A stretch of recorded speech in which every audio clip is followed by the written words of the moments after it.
So there's like a program in Finland called Demola. I don't know whether you've heard about Demola, but they do something similar.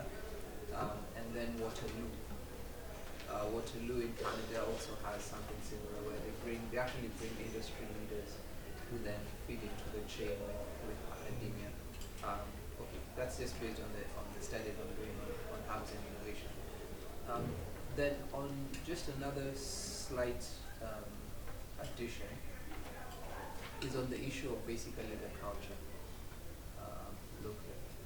Maybe we need to do something that the Americans did with NASA and just got everyone excited about science and technology. We know in a lot of our policy documents, we are encouraging things called knowledge economies, but our newspapers don't even quote research. They wouldn't even want to quote research because if you write something from an academic bent, they say this is not going to be right. You know, there's a certain language that Kenyans need to, you know, it has to be a bit more palatable to the what do you call them, the minimum basically. Anyway, I think the question for me now is where does that leadership really come from? Where should it really come from in terms of really tilting the culture into really appreciating knowledge? If beyond just the industry, if Kenyans demanded that whatever you've stated has to be backed by fact or by research, at the end of the day, you'll never really, even the industry itself will be like, I mean, Kenyans really don't care. And there's also a danger based on the research, the industry research. I remember, I don't know if I was having a conversation at lunchtime.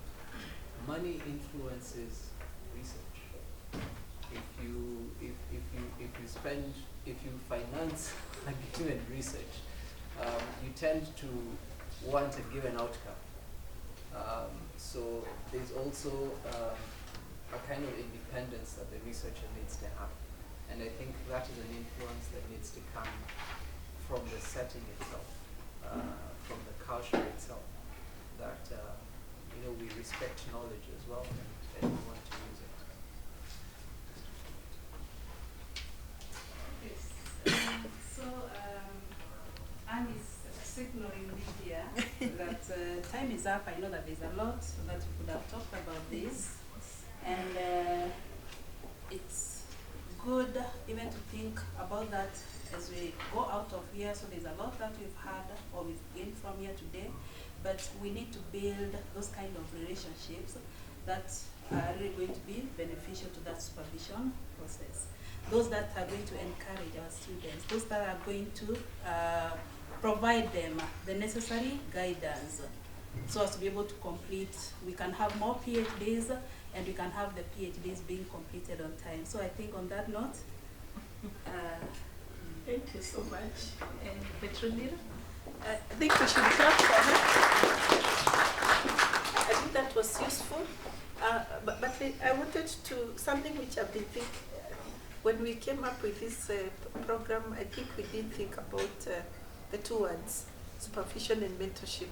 I'm thinking about it now as we discuss, that those two, we need to tread carefully when we look at the two, because supervision is a whole lot of things, and mentorship is another, you know, aspect of the whole process. And for us, for this project, we think mentorship is actually going to add value to achieving what we are aiming at achieving. So, and we need to think about that. So what I was thinking as I was sitting here is that as we develop the contracts that we are going to draw with our fellows, I'm using the word fellows to mean everybody who is going to be involved, I think those contracts, we should be able to come out clearly with what is this that we expect